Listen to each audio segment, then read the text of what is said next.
So ang gamit ko ngayon mga kakit ay itong mini die grinding tools na maliit lang siya mga kakit, no? At inilagay ko na rin itong drill bit na maliit din. Para ito yung pang bubutas ko dito mga kakit, no? Dito sa fin niya.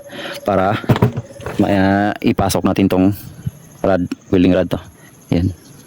Ang kaso lang mga kakit kasi manipis na to, mas kasing nipis na silang dalawa, no? So ang problema ko ngayon mga kakit, sigurado makakrack to.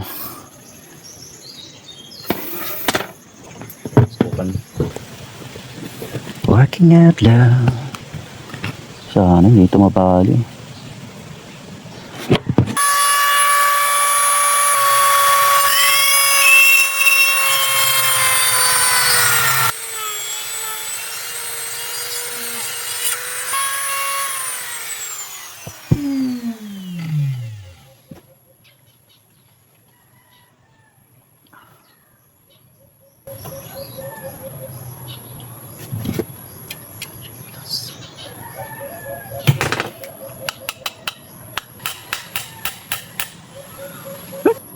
Bali ito mga kakit.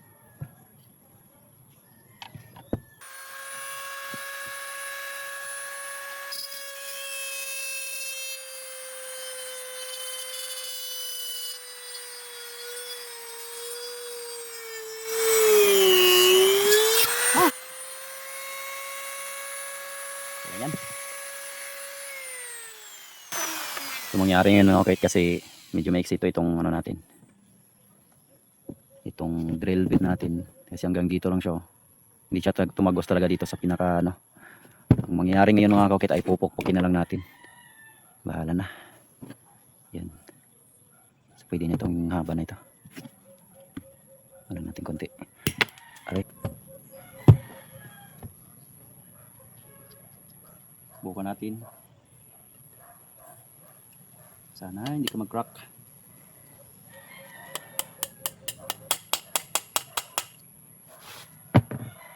Medyo nag-crack siya mga kakit.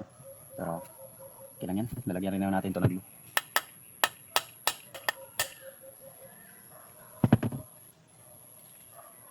Grabe ang tibay.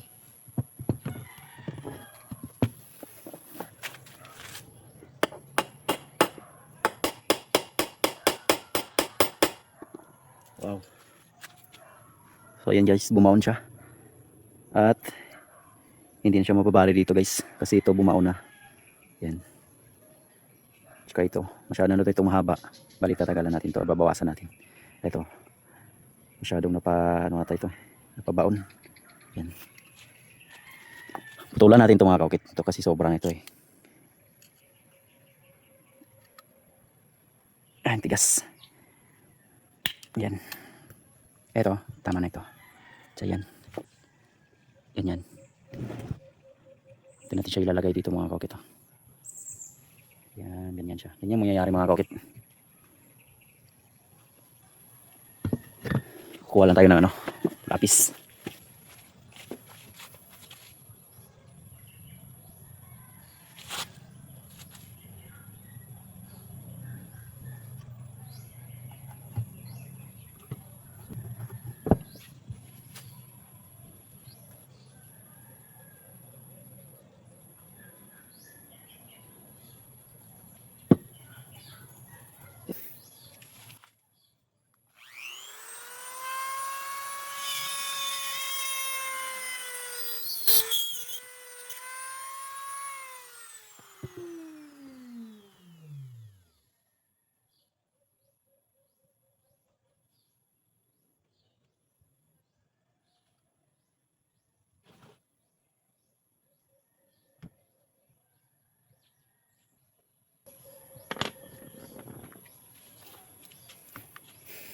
Ito namang isa bubutasan natin mga kakit.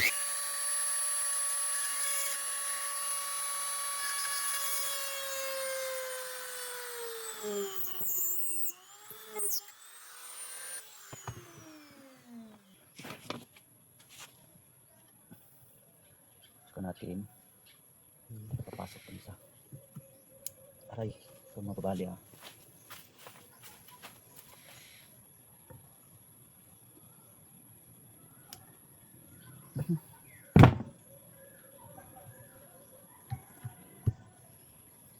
Sabay natin pasok.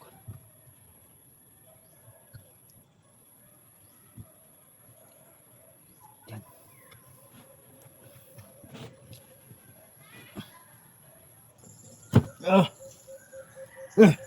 Yan na.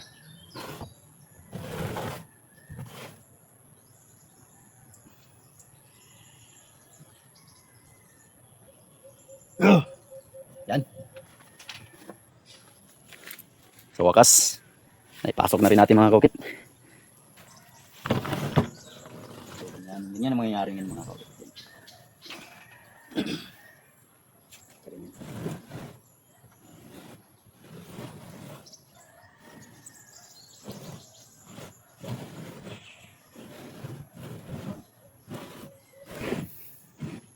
Grabe, napakatibay ng kahoy nito. Kasi ito na yung nagdadala ng mga bigat nitong dalawang na sculpture. Ayan, tingnan nyo kung gaano na ito kanipis mga kaukit. Yan.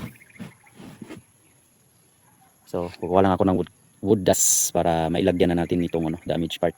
Ito yung ilalagay ko mga kaukit na wood dust para matakpan natin itong damage part. Una, lagyan muna natin ng wood glue ang surface na damage na part mga kaukit.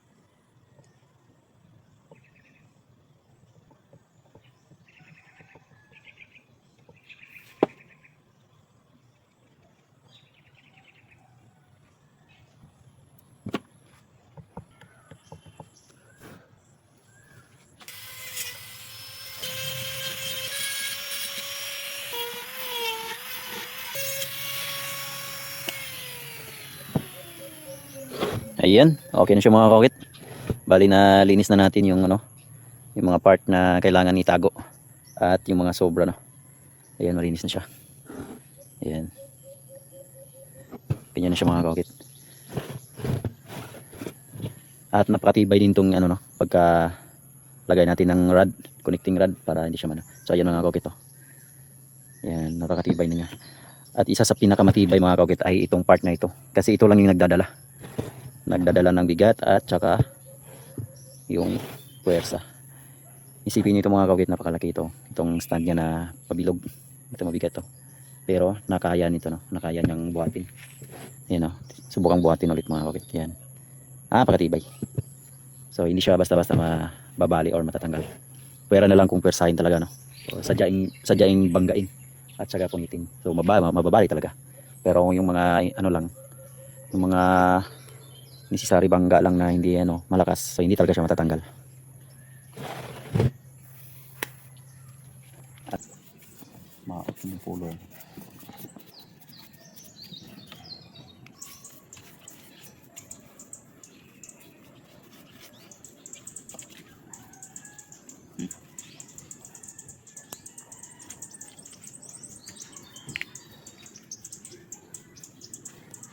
Right.